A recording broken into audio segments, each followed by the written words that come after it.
अर्ज माघारी घेण्यासाठी तुम्ही आलेला आहात. सर्वात महत्त्वाचं म्हणजे अर्ज तुम्ही दाखल केलेला होता, मात्र मग माघारी का घेताय?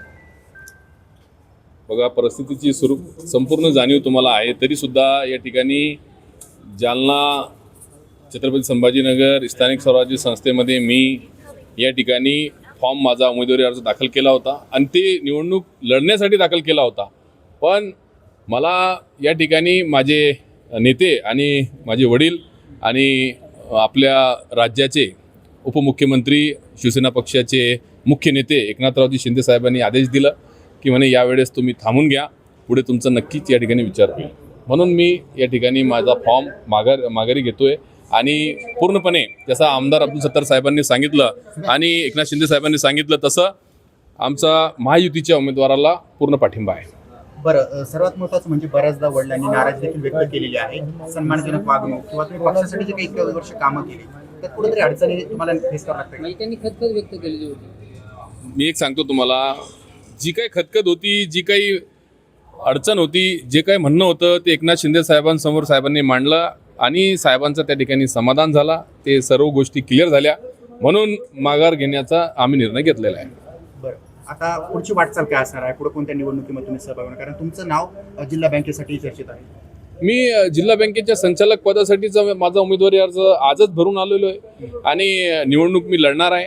राहिला प्रश्न जिल्हा बँकेच्या निवडणुकीचा, तर ते आमचे नेते एकनाथरावजी शिंदे साहेब, खासदार भुमरे साहेब, आमदार अब्दुल सत्तार साहेब हे एकत्रित बसून त्या बाबतीतला निर्णय घेणार आहे. आणि बाकीचे आमचे ज्या पक्षाचे आमदार आहेत ते आमदार सगळे बसून, आमदार महोदय सगळे एकत्रित बसून तो निर्णय घेणार आहे की ते निवडणूक कशा पद्धतीने लढायची. तुम्ही माघार घेतली नसेल आहे, पण तुमचं असं ठरलंय का इकडे तुम्ही मागे घेणार आणि तिकडून ते मागे घेणार, असं काही ठरलंय का? ते बघा, इतक्या वरच्या गोष्टी मला त्याच्या बाबतीत माहीत नाही. ते आमदार अब्दुल सत्तार साहेब तुम्हाला त्या बाबतीत माहिती देऊ शकतात, त्या बाबतीत मला माहिती नाही. पण जो काही निर्णय होईल लवकरात तुम्हाला या ठिकाणी कळवण्यात येईल. बरं, एकनाथ शिंदे यांच्या उपस्थितीमध्ये जी बैठक झाली होती त्यामध्ये कार्यकर्त्यांचाही विचार केला जाईल आणि तुमच्या या संदर्भातही अर्जासंदर्भातही चर्चा झाली होती. तर मग भविष्यामध्ये तुमच्या पाठीशी एकनाथ शिंदे उभा राहतील असे कळते? विशेष नाही, भविष्यात नाही, आजही आमच्या मागे ते उभे आहेत आणि उद्याही आमच्या मागे उभे राहणार एकनाथरावजी शिंदे साहेब. त्यांच्या विश्वासावरच आमदार अब्दुल सत्तार साहेब नेहमी म्हणतात, त्यांच्या विश्वासावरच आम्ही शिवसेनेत आहोत आणि शिवसेनेतच आम्ही राहणार. तुम्ही जर अर्ज कायम ठेवला असता तर काही अनपेक्षित निकाल लागला असता का? नक्कीच, का नाही लागला असता? 100%. मी तुम्हाला बोललो की मी निवडणूक लढण्यासाठी फॉर्म भरला होता आणि जर मला एकनाथ शिंदे साहेबांनी जर पाठिंबा दिला असता, आपल्या मैत्रीपूर्ण लढण्याचा जर निर्णय घेतला असता तर नक्कीच वेगळा निकाल लागला असता आणि मीच निवडून आलो असतो विधान परिषदेला. त्या बाबतीत कोणती शंका नाही. तुम्ही कोणत्याही तालुक्यामध्ये जाऊन नगरसेवकांना आणि जिल्हा परिषद सदस्यांना विचारू शकता सर्वांचे मतं काय आहे. मला प्रत्येक लोकांनी म्हणजे सभासदांनी सांगितलं, नगरसेवकांनी सांगितलं, जिल्हा परिषद सदस्यांनी सांगितलं की तुम्ही उभं राहा, आम्ही तुम्हालाच मतदान करणार. मग ते सर्वपक्षीय लोक मला मदत करणार होते. मी अपक्ष म्हणून उमेदवारी अर्ज दाखल केला होता. फक्त मला आमच्या पक्षाने मला परवानगी द्यायला पाहिजे होती.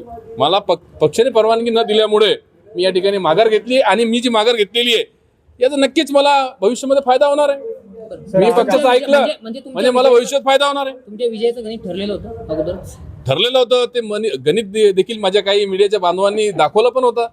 काहींनी दाखवलं, काहींनी सोशल मीडियावर चालवलं कशी पक्ष बलाबल कसा आहे आणि आमचे व्यक्तिगत संबंध प्रत्येक तालुक्यामध्ये प्रत्येक नेत्याशी आणि नगरसेवक असतील, जिल्हा परिषद सदस्य असतील, आमचे बांधव त्यांच्याशी कसे संबंध आहे आमचे जिव्हाळ्याचे किंवा जवळचे, हे सगळं सर्वांनी पाहिलेलं आहे. ते काय वेगळ्या सांगण्याची मला गरज नाही.